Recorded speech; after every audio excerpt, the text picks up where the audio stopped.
Have you ever wanted to understand the entire story of the Bible, but didn't know where to start? Well, get ready, because we're about to cover the whole thing in just 3 minutes. It all begins with a perfect creation. God makes a beautiful world and places the first humans, Adam and Eve, in a garden called Eden. He gives them one rule: do and eat from the tree of the knowledge of good and evil.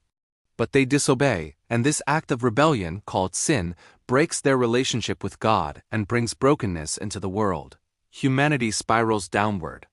Sin spreads, leading to events like the Great Flood and the Tower of Babel. But God doesn't give up. He chooses a man named Abraham and makes a promise to bless him with a great nation and through him to bless the entire world. This nation becomes Israel.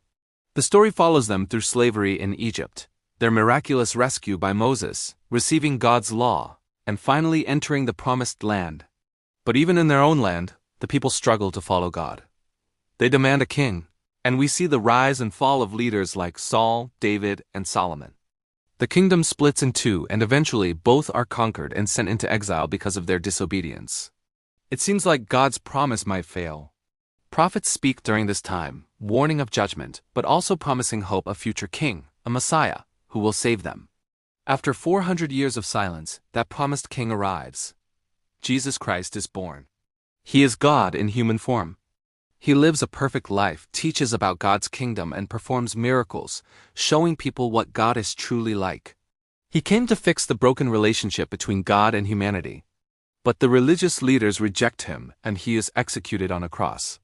This looks like the ultimate defeat, but it's actually the ultimate victory. Jesus' death pays the price for all of humanity's sin.